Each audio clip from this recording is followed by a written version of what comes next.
पेट के रोग कई सारे और रोगों का कारण बन सकते हैं। क्या होते हैं पेट के रोगों के कारण और क्या है इनका इलाज? कुछ सरल उपाय जिन्हें अपनाकर हम स्वस्थ हो सकते हैं। पेट के कुछ आम रोग है एसिडिटी, जी मिचलाना और अल्सर। जानते हैं इनके कारणों, लक्षण, इलाज और बचने के उपायों के बारे में। साथ ही ये भी जानते हैं कि कैसे योग अपनाकर और अपनी भावनाओं में बदलाव लाकर हम इन रोगों से बच सकते हैं। एसिडिटी हमारे पेट में बनने वाला एसिड या अम्ल उस भोजन को पचाने का काम करता है जो हम खाते हैं। लेकिन कई बार पचाने के लिए पेट में पर्याप्त भोजन ही नहीं होता या फिर एसिड की आवश्यक मात्रा से ज़्यादा बन जाता है। ऐसे में एसिडिटी या अम्लता की समस्या हो जाती है। इसे आमतौर पर दिल की चुभन या हार्टबर्न भी कहा जाता है। वसायुक्त और मसालेदार भोजन का सेवन आमतौर पर एसिडिटी की प्रमुख वजह है। इस तरह का भोजन पचाने में मुश्किल होता है और एसिड पैदा करने वाली कोशिकाओं को आवश्यकता से अधिक एसिड बनाने के लिए उत्तेजित करता है। एसिडिटी के आम कारण लगातार बाहर का भोजन करना भूल जाना, अनियमित तरीके से भोजन करना, मसालेदार खाने का ज़्यादा सेवन करना। विशेषज्ञों का मानना है कि तनाव भी एसिडिटी का एक कारण है। काम का अत्यधिक दबाव या पारिवारिक तनाव लंबे समय तक बना रहे तो शारीरिक तंत्र प्रतिकूल तरीके से काम करने लगता है और पेट में एसिड की मात्रा आवश्यकता से अधिक बनने लगती है।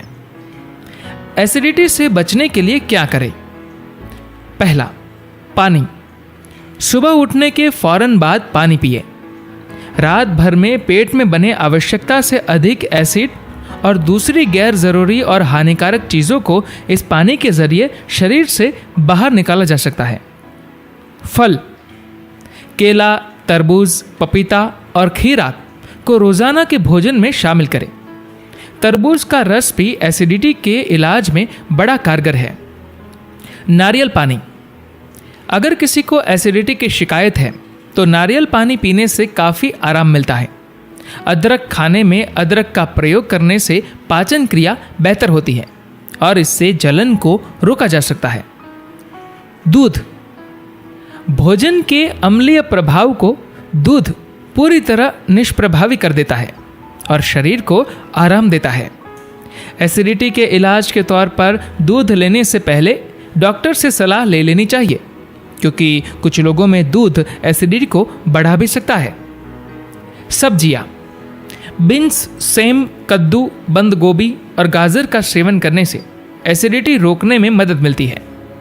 लौंग, एक लौंग अगर कुछ देर के लिए मुंह में रख ली जाए तो इससे एसिडिटी में राहत मिलती है। लौंग का रस मुंह की लार के साथ मिलकर जब पेट में पहुंचता है तो इससे काफ़ी आराम मिलता है। कार्बोहाइड्रेट से भरपूर भोजन जैसे चावल एसिडिटी रोकने में मददगार है, क्योंकि ऐसे भोजन की वजह से पेट में एसिड की कम मात्रा बनती है।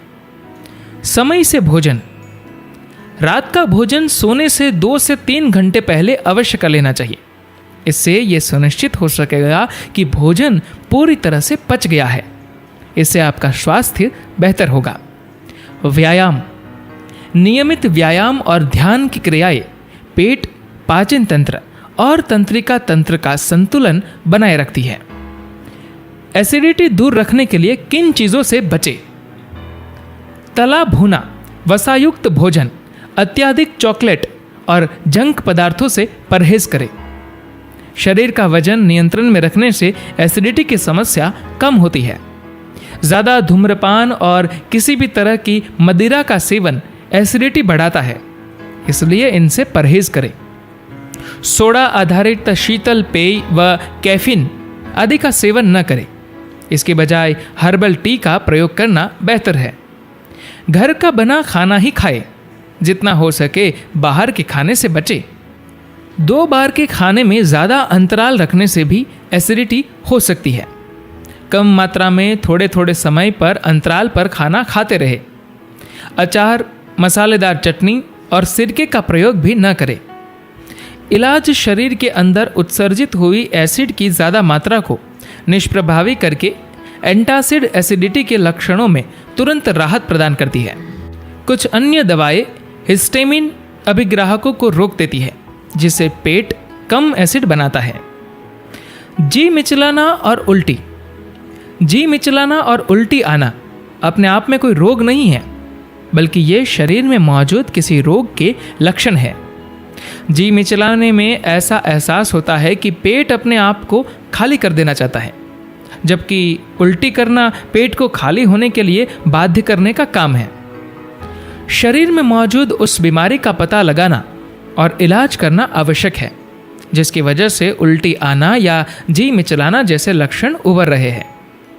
मरीज को आराम पहुंचाने के साथ साथ पानी की कमी, खासकर बुजुर्गों और बच्चों में, को रोकने के लिए भी उल्टी और जी मिचलाने के लक्षणों को नियंत्रित करना बेहद महत्वपूर्ण है। जी मिचलाना और उल्टी के लक्षण: लंबी यात्रा में पैदल चलना, गर्भावस्था की प्रारंभिक अवस्था।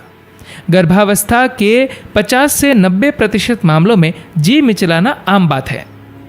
25 से 55% मामलों में उल्टी आने के लक्षण भी हो सकते हैं। दवाओं की वजह से होने वाली उल्टी: तेज दर्द, भावनात्मक तनाव या डर, पेट खराब होना, संक्रामक रोग जैसे पेट का फ्लू, आवश्यकता से ज़्यादा खा लेना, खास तरह की गंध को बर्दाश्त न कर पाना, दिल का दौरा पड़ना, दिमाग में लगी चोट, ब्रेन ट्यूमर, अल्सर, कुछ तरह का कैंसर, पेट के संक्रमण की वजह से होने वाला तीव्र जठर शोथ, अल्कोहल और धूम्रपान जैसी पेट को तकलीफ देने वाली चीज़ें। कुछ ऐसे मामले जिनमें मस्तिष्क से आने वाले संकेतों की वजह से उल्टी आती है। कुछ दवाएं और इलाज। मल त्याग में अवरोध। आमतौर पर उल्टी आने का कोई नुकसान नहीं होता, लेकिन यह किसी गंभीर बीमारी का लक्षण अवश्य हो सकती है। इसके अलावा इसकी वजह से होने वाली पानी की कमी चिंता का विषय है। पानी की कमी होने का खतरा बच्चों में सबसे ज़्यादा होता है। उल्टी में डॉक्टर की सलाह। उल्टी के साथ अगर नीचे दिए लक्षणों में से कोई भी होता है तो आपको तुरंत डॉक्टर की सलाह लेनी चाहिए। उल्टी के साथ खून आ रहा है। ये खून देखने में तेज लाल या कॉफ़ी के रंग का हो सकता है। तेज सिरदर्द या गर्दन की जकड़न, आलस, व्याकुलता या सतर्कता में कमी, पेट में तेज दर्द, 101 डिग्री फ़ारेनहाइट से ज़्यादा बुखार, डायरिया या दस्त, सांस या नब्ज का तेज चलना। Peptic ulcer. पेट या छोटी आंत की परत में होने वाले घाव को पेप्टिक अल्सर कहते हैं। अल्सर के कारण पेट में हेलिकोबैक्टर पाइलोरी नामक बैक्टीरिया की वजह से होने वाला संक्रमण। डिस्प्रिन, एस्प्रिन, ब्रुफेन जैसी दर्दनाशक दवाई। तमाम तरह के अन्य और अज्ञात कारण। तनाव और मसालेदार खाने से अल्सर नहीं होता, लेकिन अगर अल्सर पहले से है तो इनसे वह और ज़्यादा बिगड़ सकता है। धूम्रपान। मल के साथ खून आना या मल देर से होना। सीने में दर्द, थकान, उल्टी, हो सकता है उल्टी के साथ खून भी आए। वजन में कमी। अल्सर के लक्षण। पेप्टिक अल्सर का सबसे प्रमुख लक्षण पेट में होने वाला दर्द है, जो हल्का, तेज या अत्यधिक तेज हो सकता है। अपच और खाने के बाद पेट में होने वाला दर्द। भरा पेट होने जैसा एहसास। भरपूर मात्रा में तरल पदार्थ न ले पाना। जल्दी जल्दी भूख लगना और पेट खाली होने जैसा एहसास। खाना खाने के 1 से 3 घंटे बाद ही ऐसा लगने लगता है। हल्का जी मचलाना। अल्सर के इलाज। अल्सर के इलाज में एंटीबायोटिक दवाओं के साथ में पेट के एसिड को दबाने वाली दवाई दी जाती है, जिनसे एच पाइलोरी को नष्ट किया जा सके। जटिलताएं अल्सर की जटिलताओं में शामिल है। खून आना, छिद्रन और पेट में अवरोध। अगर नीचे दिए गए लक्षण है तो फौरन डॉक्टर की मदद लें। पेट में अचानक तेज दर्द। पेट का कठोर हो जाना, जो छूने पर मुलायम लगता है। बेहोशी आना, ज़्यादा पसीना आना या व्याकुलता। खून की उल्टी होना या मल के साथ खून आना। अगर खून काला या कत्थई है तो चिंता की बात ज़्यादा है। राहत खानपान और जीवन शैली में बदलाव करके इसमें राहत मिलती है। अल्सर से बचाव के कुछ तरीके।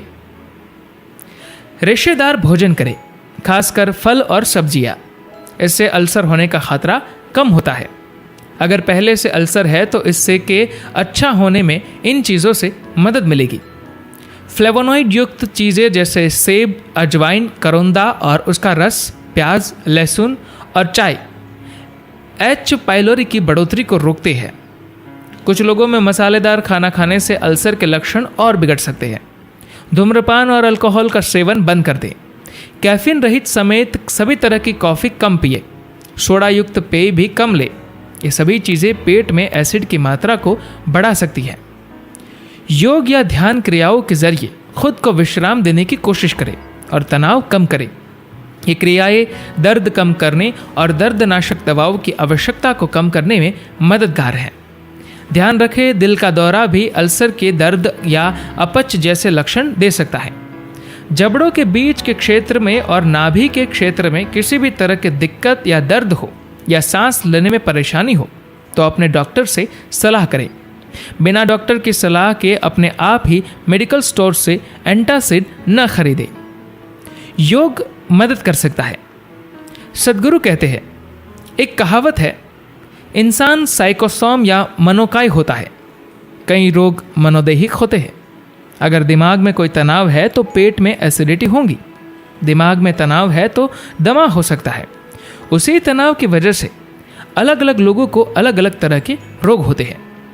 तनाव की वजह से कौन सा रोग होगा ये इस बात पर निर्भर करता है कि उस इंसान के अंदर कौन सी चीज़ जन्म से ही कमज़ोर है। शरीर और मस्तिष्क दो अलग अलग चीज़ें नहीं हैं। मस्तिष्क शरीर का सूक्ष्म पहलू है। आमतौर पर जब योग की बात आती है तो हमारा ज़्यादातर काम प्राणमय कोश के स्तर पर ही होता है, क्योंकि अगर हम प्राणमय कोश या ऊर्जा शरीर को पूरी तरह से सक्रिय और संतुलित कर देंगे तो अन्नमय कोश और मनोमय कोश अपने आप ही सही तरीके से संतुलित और स्वस्थ हो जाएंगे। प्रश्न: आजकल तमाम मैनेजर और एग्जीक्यूटिव वर्ग के लोग अल्सर से क्यों पीड़ित हैं? सद्गुरु कहते हैं, एक अनुमान के मुताबिक भारत के 35 साल से ज़्यादा उम्र के एग्जीक्यूटिव में से 70% लोग अल्सर से पीड़ित हैं। ये सामान्य है। अगर आप एग्जीक्यूटिव हैं तो आपकी एक ज़रूरी योग्यता ये होती है कि आपको अल्सर हो, क्योंकि आप हमेशा यह देख रहे हैं कि किसी से चालाकी से काम कैसे निकाला जाता है। अगर आप कोई चीज़ बेचना चाहते हैं तो उसमें चालाकी की आवश्यकता नहीं है। बेचने की प्रक्रिया को शोषण का एक रूप बनाना आवश्यक नहीं है। चालाकी की आवश्यकता ही नहीं है। जब कोई शख्स किसी का ध्यान रखता है तो सब काम अपने आप ही होने लगते हैं। मान लीजिए एक दुकान है, आप उस दुकान पर कुछ लेने जाते हैं। अगर आपको लगता है कि दुकानदार वाकई ये चाहता है कि आपको सबसे अच्छी चीज़ मिले तो आप अगली बार भी उसी दुकान पर जाना चाहेंगे, या आप किसी ऐसी दुकान पर जाएंगे जहां ग्राहकों को मक्कारी भरी बातों में फंसाकर किसी भी तरह से सामान बेच दिया जाता है। आप कहां जाना पसंद करेंगे? जहां दुकानदार आपकी परवाह करता है। अगर आप बिक्री को अपने रोजगार या करियर के तौर पर न देखकर आसपास के लोगों के प्रति अपने प्रेम को जाहिर करने के तरीके के तौर पर देखते हैं तो बिक्री का काम करते हुए भी आपको अल्सर और रक्तचाप की समस्या नहीं होंगी। धन्यवाद।